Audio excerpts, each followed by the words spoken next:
चल खड़े हो। हाँ लास्ट। हाँ फोर्स इसमें किसमें ज़्यादा लग रहा है? फोर्स इसमें ज़्यादा लग रहा है। फोर्स इसमें तीनों में किसमें, मतलब कहाँ एक्सीलरेट कर रहा है, कहाँ एक्सीलरेट कर रहा है और कहाँ पे फोर्स क्या है, कांस्टेंट है? कांस्टेंट थर्ड में, और एक्सीलरेट सेकंड में कर रहा है, सही क्या? और डी एक्सीलरेट फर्स्ट में, थर्ड में। फिर बेटा आप खड़े हो जाओ। हाँ खड़े हो जाओ। हाँ क्या है आंसर बताओ।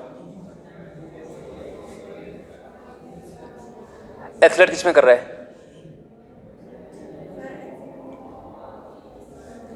किस में कर रहा है? कार जो है, कौन सी कार एक्सीलरेट कर रही है? मोमेंटम टाइम ग्राफ मैंने बना दिया है, मोमेंटम टाइम ग्राफ बना दिया है। एक्सीलरेट कौन सा कर रहा है? चलो आप खड़े हो जाओ। हाँ डी एक्सीलरेट कौन सा कर रहा है? फर्स्ट बड़ा डी एक्सीलरेट कर रहा है। हाँ एक्सीलरेट कौन कर रहा है? कांस्टेंट कौन है? कौन सा? थर्ड वन खड़े हो, चलो खड़े हो। एक्सीलरेट कौन कर रहा है? कांस्टेंट थर्ड, और डी एक्सीलरेट क्यों?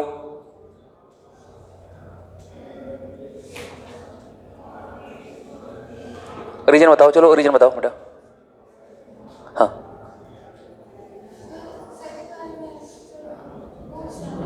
सेकेंड वाले में फोर्स ज्यादा है। फोर्स ज्यादा थोड़ी नहीं, मैं पूछ रहा हूं फोर्स किस में बढ़ रहा है, क्यों बढ़ रहा है? मतलब सुन के बता दिया किसी का? स्पीड टाइम इसमें कहां दिया है? स्पीड टाइम कहां देखोगे इसमें? मतलब कर क्या रहे हो? देखो एक बता रहा हूं, 3 घंटे का कंटिन्यू ग्राफ था। 3 घंटे के पहले मतलब 3 घंटे डिफरेंशिएशन था, उसके बाद हम लोग ग्राफ पे आए। और चाहते तो ये सारा का सारा मैंने वो कर दिया है, मतलब उसको अपलोड करके रखा था। वहां पे 2x में भी देख लोगे तो 1 घंटे में तुम्हारा खत्म हो जाएगा। चलो बैठ जाओ सारे लोग। हाँ चल, तेरा आंसर सही था, क्यों था? आंसर तुम्हारा सही था, रीजन बता। सेकंड वाले में क्या बढ़ रहा है? एंगल। क्यों फर्स्ट में नहीं बढ़ रहा है क्या? फर्स्ट में घट रहा है और इसमें बढ़ रहा है। एक्सप्रेशन पॉजिटिव कहां पे और नेगेटिव किस में? नेगेटिव फर्स्ट वाले में। बेटा नेगेटिव तो कहीं नहीं है, ना इसमें नेगेटिव है ना इसमें नेगेटिव है, सारे पॉजिटिव है। ठीक है, सारे पॉजिटिव है। और यहां पे मैं बहुत ज्यादा एक्सप्लेन नहीं करने वाला हूं, चल खड़े हो जाओ। अरे इसको, हाँ चलो बैठो। कोई बताएगा रीजन मुझे? रीजन के साथ आंसर देगा? रेज योर हैंड जो रीजन के साथ मुझे आंसर दे सकता है। और इसको हमने बहुत ज्यादा किया है, मतलब थोड़ा मोड़ा नहीं किया, बहुत ज्यादा ग्राफ पे किया है। रीजन के साथ आंसर बताओ। हाँ सेकंड वाले में चल तुम, क्यों? एंगल बढ़ रहा है, ऐसे बढ़ा दूं क्या? चल एंगल बढ़ रहा है, ठीक है। हाँ और इसमें डिक्रीज कर रहा है एक्सेलरेशन। एंगल एक्सेलरेशन क्या है इसमें? डी एक्सेलरेशन है। एक्सेलरेशन नेगेटिव है। हाँ और इसमें भी, और इसमें कांस्टेंट है। चलो दो लोग का आंसर स्पेशली मतलब थोड़ा सा, क्या है रीजन? ये वाला कांस्टेंट रहेगा। ये वाला सी वाला क्या कांस्टेंट रहेगा? मतलब क्या रहेगा? कांस्टेंट एक्सेलरेशन रहेगा। हाँ कांस्टेंट रहेगा, पर क्यों? क्योंकि वो लीनियर है। हाँ लीनियर है। अरे लीनियर है, एक चीज बता रहा हूं देखो। चलो और ये वाला एक्सेलरेट क्यों? करेगा क्योंकि उसमें थीटा बढ़ रहा है और थीटा बढ़ेगा तो tan थीटा भी बढ़ेगा। हाँ टेन, और वो भी एक्यूट एंगल हाँ है। चलो हाँ सही है, चलो बैठ जाओ। तुम लोग काफी सही है, मतलब सही है, आंसर सही है, दूसरे तरीके से पकड़ लिया। सिंपल सी बात है कि क्या कभी भी कर्व हमें दो चीज देता है। कर्व क्या देता है हमें? दो चीज, सॉरी ग्राफ हमें दो चीज मिलता है। एक क्या? हाँ क्या चीज? अरे रहने दे उसको, रहने दे भाई, हर समय जरूरत पड़ती, कहीं और जैसे एडजस्ट कर लो, ठीक है ना। देखो हमें दो चीज की जरूरत पड़ती है। अगर मैं जनरली बोलूं तो सॉरी, ग्राफ हमें दो चीज बताता है। क्या? एक एरिया और एक क्या? एक एरिया और दूसरा क्या? स्लोप। तो यहां पे मुझसे पूछा जा रहा है कि किस, यहां पे देखो स्लोप, तो यहां पे मुझे पूछा जा रहा है कि इस किस कार पे ए बी सी किस पे फोर्स आपका ज्यादा लग रहा है। तो फोर्स होता क्या है? Change of momentum, rate of change of momentum. तो फोर्स इक्वल टू होता है डीपी अपॉन dt। यानी इसका स्लोप मुझे क्या बताएगा? फोर्स बताएगा। स्लोप मुझे क्या बताएगा? फोर्स बताएगा।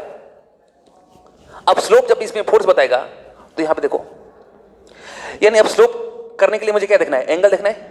किसी भी पॉइंट पे आप ड्रॉ कर लो, थीटा देख लो। थीटा क्या है? एक्यूट है कि एब्ट्यूस है? एक्यूट है। और क्या हो रहा है? डिक्रीज कर रहा है। थीटा जब एक्यूट होगा तो टेन थीटा की वैल्यू क्या होगी? पॉजिटिव होगी कि नेगेटिव होगी? पॉजिटिव होगी। यानी जो इस पे फोर्स लगने वाला है वो क्या होने वाला है? पॉजिटिव। बस मैंने, एक्सेलरेशन भी क्या होगा? पॉजिटिव। पर थीटा घट रहा है तो एक्सेलरेशन क्या होगा? डिक्रीज कर रहा है। एक्सेलरेशन क्या हो रहा है? डिक्रीज कर रहा है। मतलब बहुत ज्यादा, यहां पे देखो, समझ रहे हो ना? इसको मैं बताऊंगा नहीं, थीटा घट रहा मतलब समझो। पॉजिटिव के बाद भी क्या हो सकता है? एक्सेलरेशन कम हो सकता है। हाँ, पॉजिटिव के बाद, जैसे मान लो कोई आप बाइक चला रहे हो, ठीक है, और एक्सेलरेट किया, एक ही बार क्या किया? एक्सेलरेट किया, 0 से 10 मीटर पर सेकंड स्क्वायर तक एक्सेलरेट किया, और फिर उसके बाद क्या कर रहे हो? फिर उसके बाद एक्सेलरेशन कम कर रहे हो।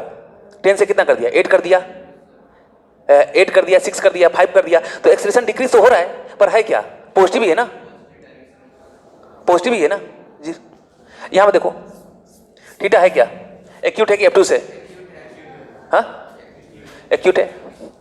थीटा 1, थीटा 2, थीटा 3, हाँ, बढ़ रहा है कि घट रहा है? बढ़ रहा है। यानी टेन थीटा तो जो होगा पॉजिटिव, यानी फोर्स क्या होगा? फोर्स पॉजिटिव होगा। और force equal to mass into acceleration होता है। तो मास में तो कोई फर्क पड़ेगा नहीं, बदलेगा क्या? एक्सेलरेशन भी क्या होगा? पॉजिटिव होगा। और एक्सेलरेशन यहां पे क्या करेगा? इंक्रीज करेगा। बस समझ रहे हो?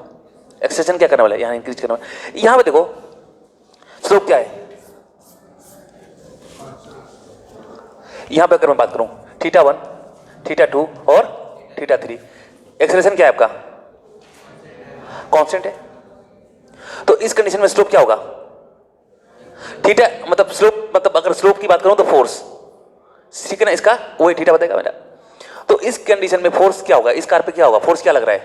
कांस्टेंट लग रहा है। थोड़ा चीजों को मतलब कोई सेंस नहीं निकलने वाला।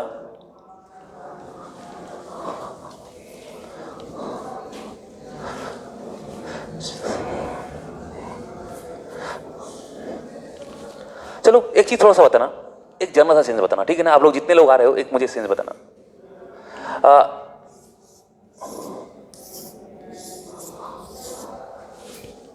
ठीक है, एक डब्बा है, ठीक है, और इसको आपको पानी से, इसमें पानी से आपको क्या करना है? फिलअप करना है। पानी क्या करना है? इसमें भरना है, ठीक है। और ये मान लो 50 लीटर का है। कितना है? 50 लीटर का है, ठीक है।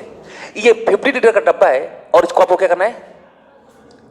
मतलब वाटर इसमें फिलअप करना है, इस डब्बे में करना है। और एक कंडीशन है कि इसकी पेदी मैंने क्या कर दिया? काट दी। पेदी मैंने क्या कर दी? काट दी। इसको भर पाओगे? मतलब कितने दिन में भर लोगे? मतलब कुछ तो होगा ना, मतलब 1 साल, 2 साल, 3 साल, 4 साल, 5 साल, 10 साल, 15 साल। अरे कुछ तो टाइम निकलेगा ना? क्यों? क्यों नहीं भर पाएगा? अच्छा, अगर मैं ये वर्क आपको देता हूं कि इसको भर दो, तो ये काम आप करोगे? काम करोगे?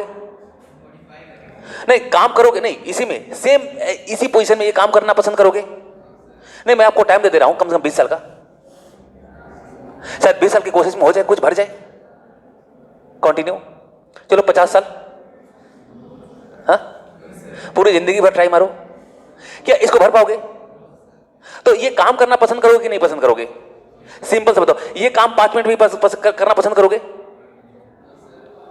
क्यों क्यों ये काम क्यों नहीं करना पसंद करोगे?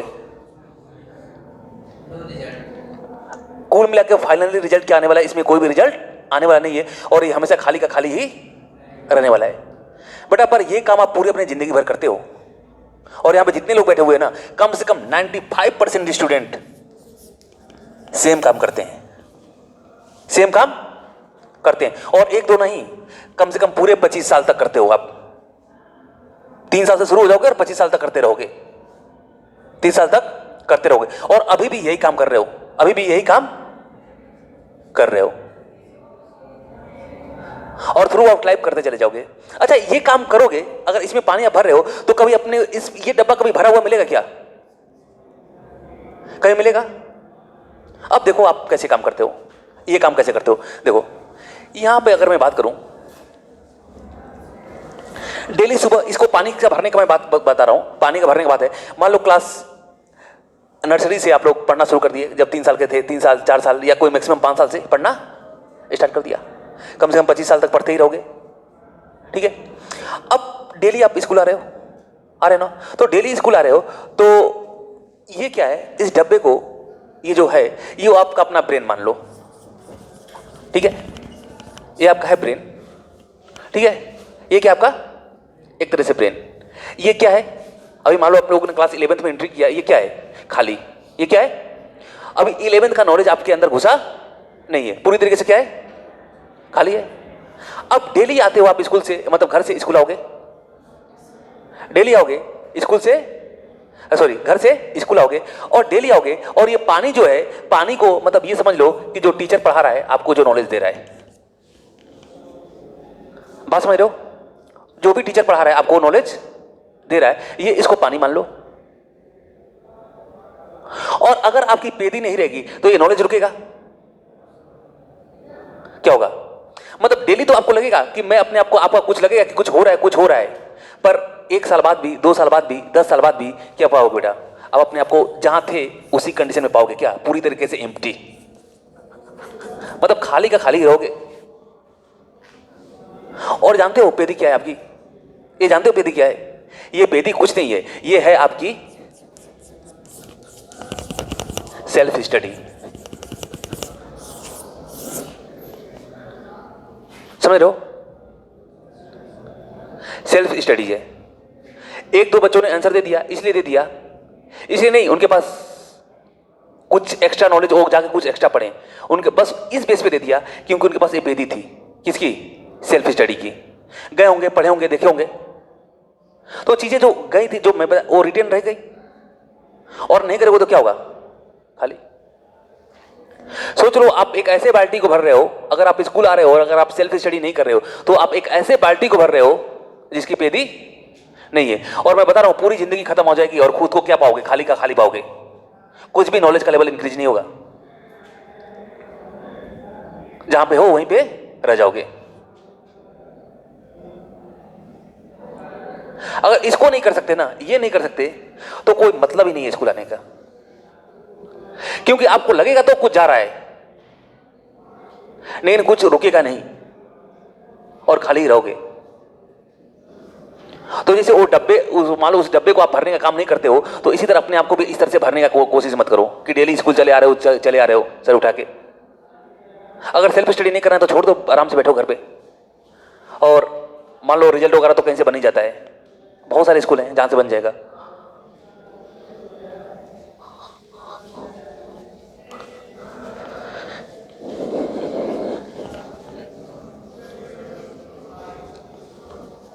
हाँ चलो बात करते हैं लोग फोर्सेस इन मैकेनिक्स, ठीक है ना, फोर्सेस इन मैकेनिक्स।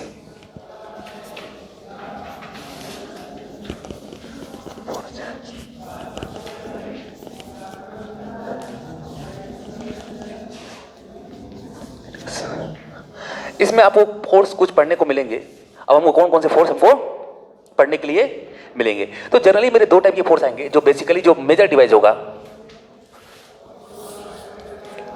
ये आपका क्या,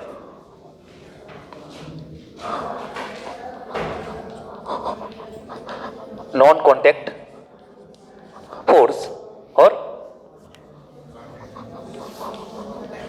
contact force.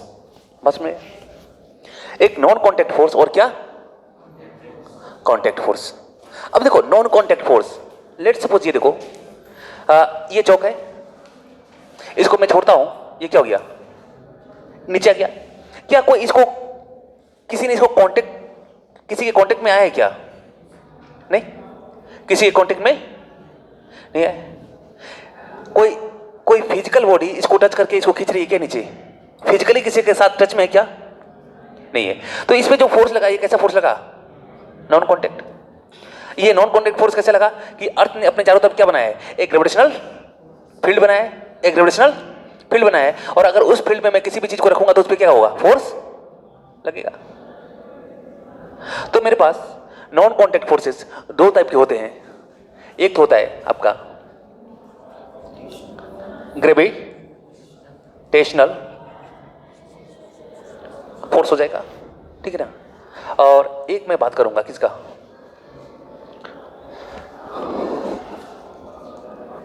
Electro magnetic force, ठीक है। एक ग्रेविटेशनल फोर्स और क्या, इलेक्ट्रो मैग्नेटिक फोर्स, ठीक है। ये चार्ज के कारण होगा, दो चार्ज के बीच में, दो मैग्नेट के बीच में, बस में, और ये तुम्हारा दो मास के बीच में होगा। तो ये जो फोर्सेस होते हैं मेरे, किसी भी बॉडी पे लगा सकते हैं। ये कैसे फोर्स होते हैं मेरे, नॉन कॉन्टैक्ट फोर्स होते हैं, ठीक है। कॉन्टैक्ट फोर्स में देख लो,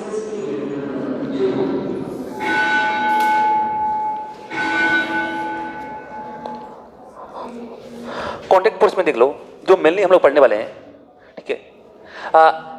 सॉलिड, हाँ आपका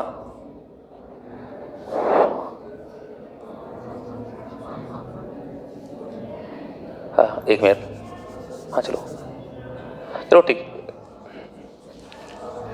टेंशन, ठीक है। एक हम लोग पढ़ेंगे स्प्रिंग फोर्स, फिर हम लोग पढ़ेंगे नॉर्मल फोर्स, फिर थोड़ा देखेंगे हम लोग फ्रिक्शन फोर्स, ठीक है, ठीक है। ये सारे का सारे केस हम लोग देखने वाले हैं किसके केस में, अगर दोनों बॉडी कैसी है मेरी, सॉलिड हो, क्या हो मेरी, सॉलिड बॉडी हो, ठीक है। फिर हम लोग कॉन्टैक्ट फोर्स में हम लोग देखते हैं एक आपका, अगर मेरी बॉडी लिक्विड है, अगर ये तो मेरी बॉडी कैसी होगी, सॉलिड होगी, तो उसमें मुझे ये सब चीजें देखने को मिलेंगे। टेंशन देखने को मिलेगा, स्ट्रिंग देखने को मिलेगा, नॉर्मल फोर्स देखने को मिलेगा, फ्रिक्शन देखने को मिलेगा। ये मतलब ठीक है ना, नॉन डिफॉर्मेबल। अगर चलो, लेकिन अगर मेरी कोई अगर बॉडी कोई लिक्विड हो तो इसमें भी कॉन्टैक्ट फोर्सेस होते हैं। लेकिन ये हम लोग ज़्यादा इसको हम लोग पढ़ेंगे कहाँ पे, इसकी हम लोग स्टडी करेंगे जब हम लोग फ्लूइड मैकेनिक्स पढ़ेंगे आगे, जब हम लोग का फ्लूइड मैकेनिक्स पढ़ेंगे।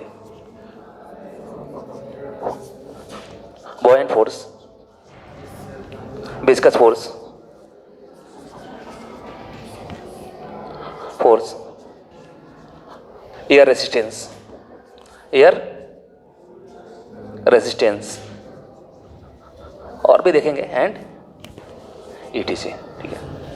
तो अभी हम लोग का जो बेसिकली रहेगा ग्रेविटेशनल फोर्स, तो आप जानते ही हो, हम लोग ग्रेविटेशनल फोर्स और इन सब सारे फोर्सेस के बारे में हम लोग स्टडी करेंगे, ठीक है।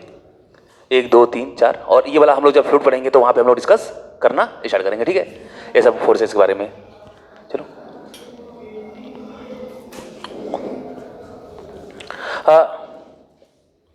तो बात करते हैं, चलो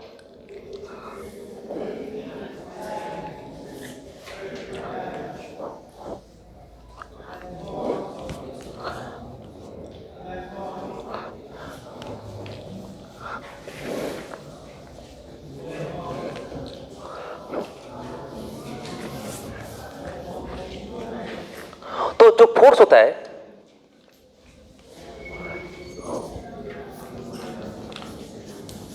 इसके 3 नाम और होते हैं, 3 नाम और होते हैं, ठीक है। इसी फोर्स को 3 नाम से हम लोग और जान सकते हैं। एक आपका वेट, ठीक है ना, जो कि आपका हो जाएगा gravitational force on a body by earth. अभी बात करता हूं मैं, ठीक है। ये फील्ड प्रोड्यूस करेगा।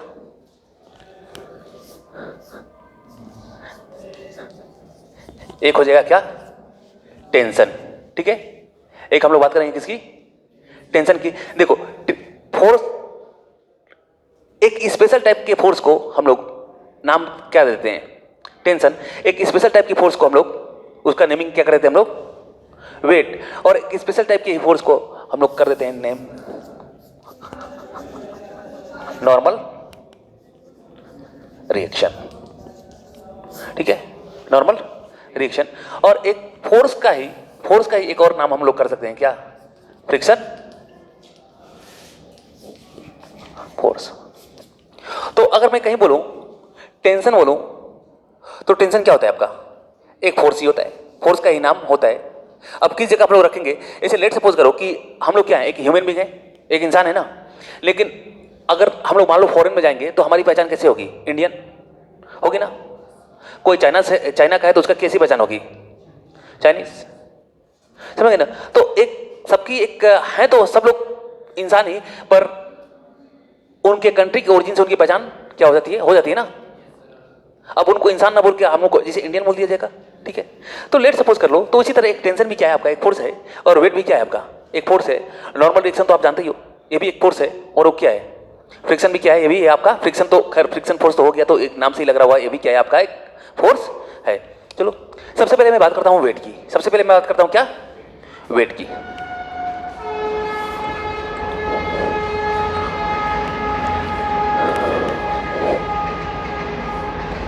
तो वेट क्या है, एक आपका फोर्स है। अच्छा, मास और वेट में क्या डिफरेंस होता है, वेरी नहीं करता है, कांस्टेंट रहता है, लेकिन वेट चेंज होता रहता है डेज टू डेज। देखो अगर मास का मैं 2 तरीके से आपका डेफिनेशन दे सकता हूं, एक आपके केमिस्ट्री के पॉइंट ऑफ व्यू से और एक फिजिक्स के पॉइंट ऑफ व्यू से, ठीक है।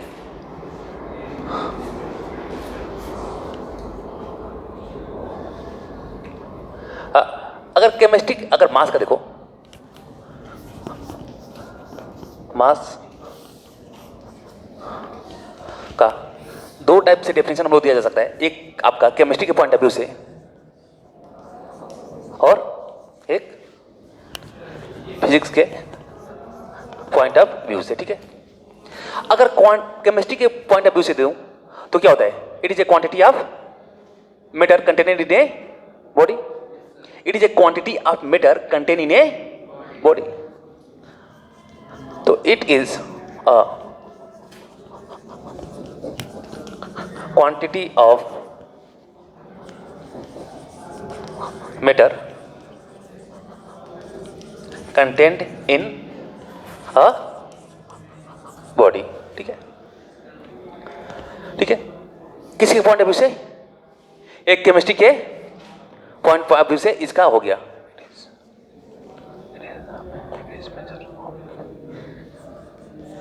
इट इज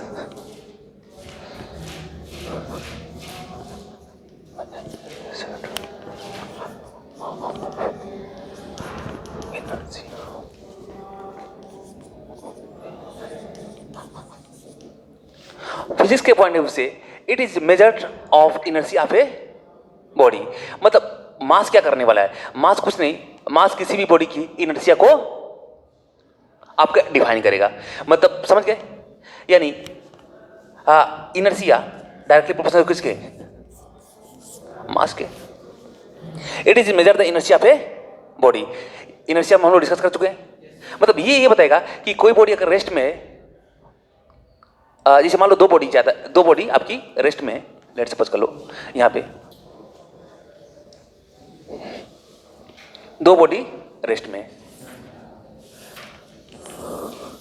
एक बॉडी ए हो गई और एक बॉडी आपकी क्या हो गई, बी हो गई, ठीक है। एक बॉडी ए हो गई और एक बॉडी आपकी क्या हो गई, बी हो गई। अगर मैं इन दोनों पे मैं फोर्स लगाता हूँ, दोनों पे मैं क्या करता हूँ, फोर्स लगाता हूँ, तो डायरेक्ट तो स्लाइड होंगे नहीं, डायरेक्ट तो मूव करेंगे नहीं ना, कुछ मुझे फोर्स बढ़ाना पड़ेगा, थोड़ा सा फोर्स मुझे एकदम जीरो फोर्स, मान लो 0.1 फोर्स पे तो करेंगे नहीं, तो फोर्स मैं धीरे धीरे बढ़ाऊंगा, तो कुछ में मुझे ज़्यादा फोर्स लगेगा, बी वाले में। क्यों? बी वाले के पास क्या है, इनर्शिया ज़्यादा है। क्यों? क्योंकि इसका मास ज़्यादा है। तो मास क्या मेजर करता है, मास सिंपली है, mass measure the inertia of a body, मतलब जितना ज़्यादा मास उतना ज़्यादा क्या उसके पास, इनर्शिया।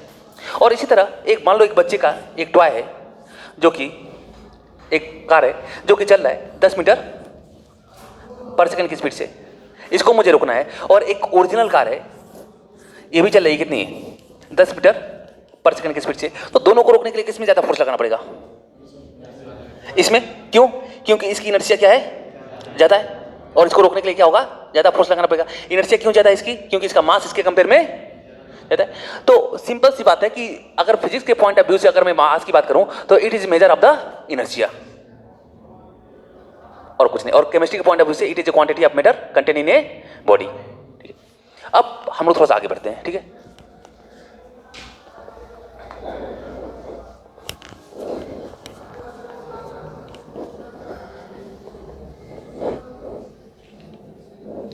वेट की बात करते हैं, किसकी, वेट। अब वेट आपको बता चुका हूं क्या है, मास नहीं है, वेट क्या है, एक फोर्स ही है। हाँ चलो, वेट, ठीक है। वेट की अगर बात करूं तो वेट देखो, कभी मास और उसमें वेट में आप कंफ्यूज नहीं होता, ठीक है। और जब वेट को आप ऐसे जान लोगे कि वेट क्या होता है, एक फोर्स होता है, तो बिल्कुल कंफ्यूजन खत्म, मास और वेट में बिल्कुल कंफ्यूजन खत्म। लेट सपोज कर लो कि इसको मैं यहाँ छोड़ता हूँ तो ये नीचे जा रहा है। क्यों नीचे? इसलिए जा रहा है क्योंकि अर्थ और इस चौक के बीच में एक फोर्स लग रहा है। कौन सा force? Gravitational force, gravitational force लग रहा है। और ये ग्रेविटेशनल फोर्स लगाने में दो बॉडी इन्वॉल्व है, एक ये चाक और दूसरा क्या, आपका अर्थ। यानी अर्थ क्या करेगा, इसको अपने तरफ खींचेगा, खींचेगा ना, ये भी अर्थ को अपने तरफ खींचेगा, पर अर्थ का मास बहुत ज़्यादा ह्यूज है तो ये खींच नहीं पाएगा। खींचते तो दोनों हैं, खींचते तो दोनों हैं, ठीक है। तो जैसे लेट सपोज करो कि एक चींटी और एक हाथी में, एक चींटी हाथी खींच रही है और हाथी चींटी खींच रहा है, तो खींच तो दोनों रहे, पर जाएगा कौन पास में? चींटी जाएगी, हाथी तो मूव करेगा नहीं, ठीक है ना। तो सेम एज इट इज, आपका अर्थ एक हाथी हो गया और एक क्या हो गया, एक चींटी हो गया। तो ये जब जा रहा है, ये जब जा रहा है नीचे जा रहा है, तो क्यों जा रहा है, इस पे नीचे क्यों जा रहा है? क्योंकि इस पे एक फोर्स लग रहा है, एक फोर्स आपका लग रहा है, एक ग्रेविटेशनल फोर्स लग रहा है। और हमको पता है न्यूटन सेकंड लॉ के हिसाब से कि जब फोर्स होता है, फोर्स इक्वल टू कितना होता है, मास इनटू एक्सलेशन। तो इस चौक पे जो फोर्स लग रहा है, इस चौक पे जो फोर्स आपका लग रहा है, इस चौक पे जो फोर्स लग रहा है, force equal to M A, force equal to M A. और ये फ्री फॉल का केस है, इसमें यहाँ पे जो एक्सेलरेशन है, अब एक्सेलरेशन क्यों है, एक्सेलरेशन जो है ये अगर फ्री फॉल में अगर कोई बॉडी गिरती है तो इस एक्सेलरेशन को हम लोग क्या बोलते हैं, एक्सेलरेशन ड्यू टू ग्रेविटी। और उस कंडीशन में मैं ए को किससे रिप्लेस कर सकता हूं, जी से। और ये फ्री फॉल का कंडीशन है for free fall, for free fall, ठीक है ना। मान लो लेट सपोज कर लो कि किसी भी चौक को मैं, एक मान लो मास है एम, और इसको मैं ऊपर से ड्रॉप कर दिया, इसको मैंने क्या कर दिया, ऊपर से मैंने क्या कर दिया, ड्रॉप कर दिया। तो इस पे जो फोर्स लगेगा एम में लगेगा, फोर्स क्या लगेगा, एम में लगेगा। और ए मेरा क्या होगा, for free fall, a equal to g, a equal to g, यानी फोर्स आपका होने वाला है एम जी, फोर्स आपका क्या होने वाला है, एम जी, ठीक है। फोर्स आपका होने वाला है एम जी, और ये जो फोर्स होगा, ये फोर्स लगा कौन रहा है, अर्थ लगा रहा है। और इसी फोर्स को हम लोग क्या बोलते हैं, इसी फोर्स को जो अर्थ लगा के किसी को अपनी तरफ खींचता है, किस फोर्स से अर्थ अपने सेंटर की तरफ किसी बॉडी को खींच रहा है, इसी फोर्स को हम लोग बोलते हैं क्या, वेट। और इसको डिनोट करते हैं किससे, W equal to M G. बस में ये सेम फोर्स को हम लोग क्या बोलेंगे, वेट बोलेंगे। कब? जब अर्थ किसी भी चीज को अपनी तरफ खींच रहा है। तो इसका डेफिनेशन हम लोग देख लेते हैं। डेफिनेशन हम लोग इसका लिख लेते हैं। वेट का डेफिनेशन क्या होगा?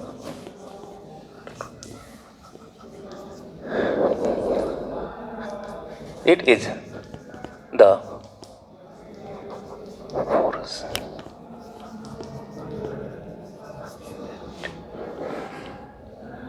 force acting. It is the gravitational. It is the gravitational. It is a. एक minute. It is a. It is the gravitational. समझ गए ना? ग्रेविटेशनल क्या? It is the gravitational force acting on any mass by किसके द्वारा? अर्थ के द्वारा, ठीक है ना? By earth. It is a gravitational force acting on any mass by earth. और ये आपका होगा, और इसकी जो वैल्यू होगी फोर्स इक्वल टू क्या होगी? mg, और w इक्वल टू क्या? mg। बस में, यानी जो हम लोग अपना वेट जो मेजर करते हैं ना, जिसे हम लोग मेजर करते हैं, जिसे हम लोग नहीं बोलते हैं 60 kg 70 kg, एक्चुअली हम लोग क्या मेजर करते हैं? वेट मेजर करते हैं। क्या मेजर करते हैं हम लोग? वेट। आप मास को मेजर भी नहीं कर सकते, मास को आप मेजर नहीं कर सकते। हाँ, मास को आप डायरेक्टली मेजर नहीं कर सकते हो, पर इनडायरेक्टली मेजर कर लोगे जी से डिवाइड करके, ठीक है?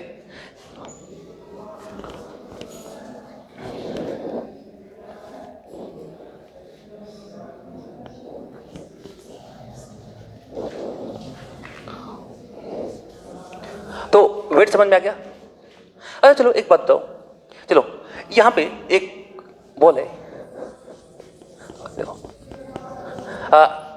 वेट क्या होगा? एक आपकी वेक्टर क्वांटिटी होगी,